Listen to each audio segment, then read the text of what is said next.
7:29, estamos de regreso. Esta mañana queremos conversar con Gilberto Aranda, académico del Instituto de Estudios Internacionales de la Universidad de Chile. Gilberto, ¿cómo estás? Bienvenido, gracias por acompañarnos. Muchas gracias a ustedes, muy buenos días, Juan Manuel.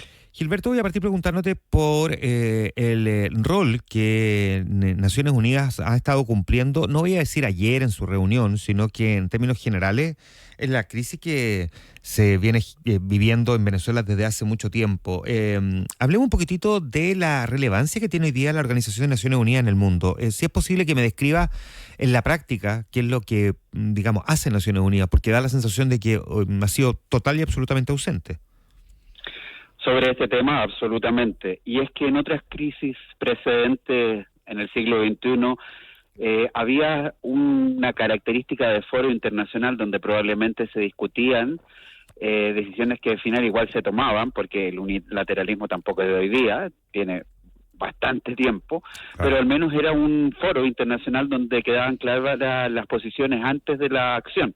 Hoy día la verdad es que es absolutamente bypaseada, tiene un papel en estos temas lamentablemente casi decorativo, pero eso es exactamente lo que lo ha llevado los estados. Hay que comprender que Naciones Unidas obedece a los impulsos de Estados Unidos después de la Segunda Guerra Mundial, y si el propio país que la crea imagen y semejanza le quita el piso, es esperable que ocurran estas cuestiones. Ahora, entonces cuando se dice que Donald Trump borró de un plumazo el orden internacional, en estricto rigor habría que decir que ese orden internacional hace un rato ya que parecía que en la práctica no estaba existiendo. Lo que ocurre es que estaba agrietado, tenía fisuras importantes, y lo que ahora ha tenido es un remesón, un sismo mucho más importante.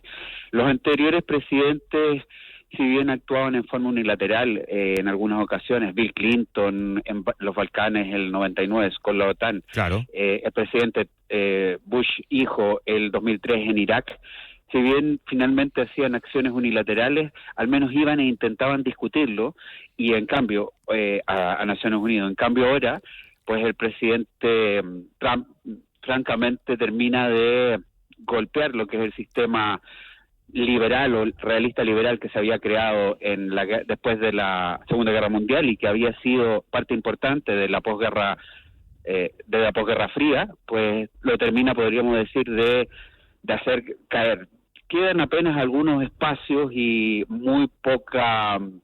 una proyección muy débil para lo que es el multilateralismo.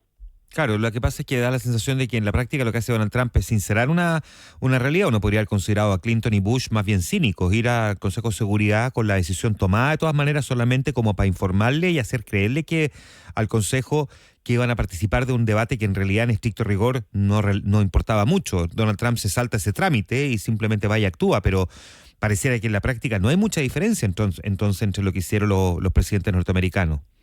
Dos cosas. Una, respecto a lo de cínico y todo eso, se podría decir respecto a muchas cosas. También con relación a que Estados Unidos antes nos hablaba de, siempre que había una operación, un ataque, una intervención, nos hablaba de la importancia de la democracia y los derechos humanos, que claro, está absolutamente ausente. O sea, ya ni siquiera hay una molestia en decir que esto va a cambiar, se va a gobernar por tutelaje. Pero de todas maneras quiero comentarte que en el caso de Bush hijo, con la intervención en Irak, la invasión a Irak, pues la verdad intentó al menos una victoria simbólica, sabía que le iban a vetar, porque así se organizó el sistema internacional también, claro, por vetos.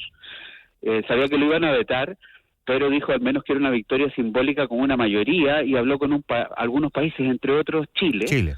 Pero le dijeron que no. Entonces el diseño que Estados Unidos consintió era así, y bueno, se puede sincerar y desarmarlo, pero si se desarma y no se coloca otra propuesta, estamos en la ley de la selva, me temo, donde el que es más fuerte hace lo que quiere. Ahora, porque también aquí hay un fracaso de las democracias latinoamericanas, fundamentalmente de la Organización de Estados Americanos, además, por cierto, de la ONU, de no haber encontrado una vía de solución para la crisis venezolana, y hasta ahora no hemos escuchado tampoco una autocrítica respecto de ese punto, y sería interesante tratar de entender, primero, si existía alguna fórmula para poder avanzar en tratar de solucionar la crisis venezolana, y segundo, ¿por qué crees tú que ha estado tan ausente también esa autocrítica?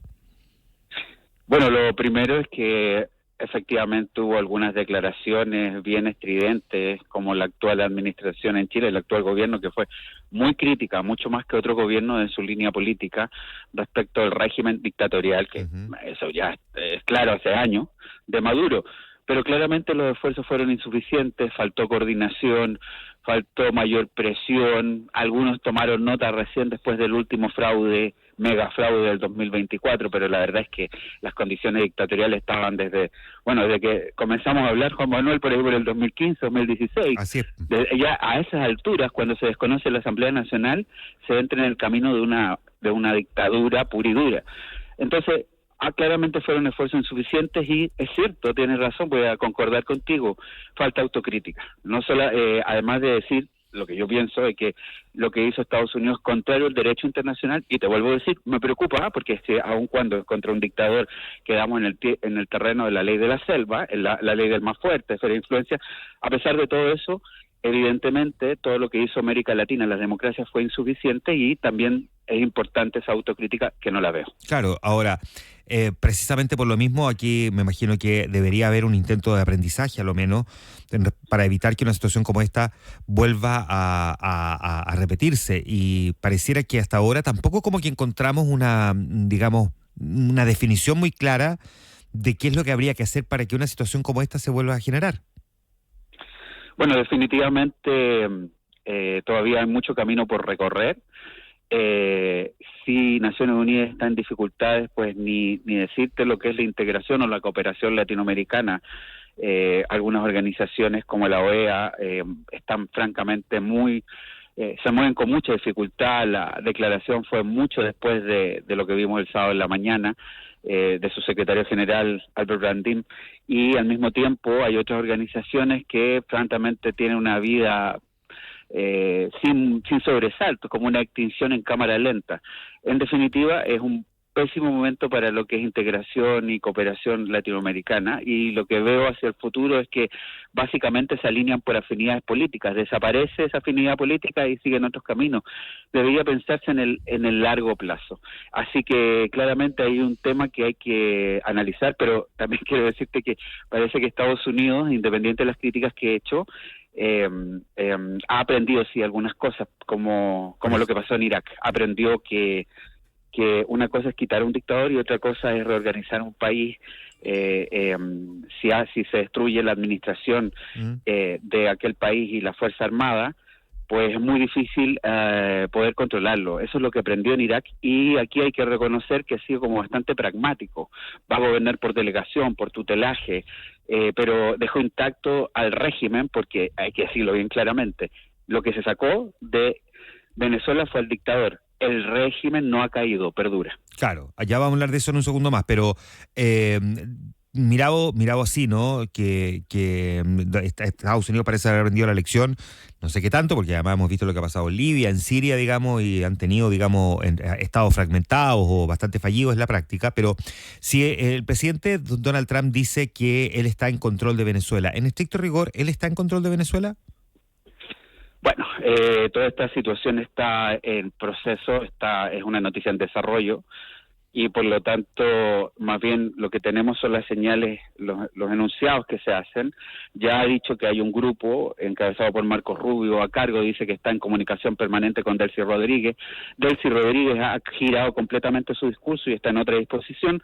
Ha hablado de cooperación, por lo tanto, yo diría que en la administración que hoy día existe en Venezuela, que es chavista, en esto hay que ser absolutamente claro, tiene una tremenda amenaza y sabe que se puede concretar en cualquier momento. O sea, hay todos los sistemas de radar, de detección, los sistemas rusos, chinos, saltaron por los aires. La operación militar fue un éxito. Otra cosa es lo político, Claro. y el daño al derecho internacional, que es enorme, pero la operación militar fue un éxito para Estados Unidos. Por supuesto, lamentando que hay más de 80 muertos, etcétera. Ahora, miremos así en lo inmediato, porque a esto hay que mirarlo casi que hora a hora, ni siquiera día a día.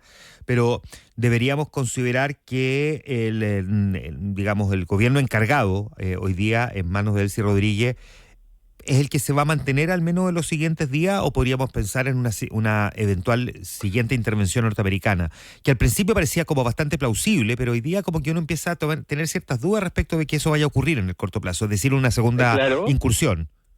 claro, porque el propio presidente de Estados Unidos ayer en NBC ha dicho que estaban determinados una segunda oleada y que ya no están seguros que sea necesaria. La amenaza continúa.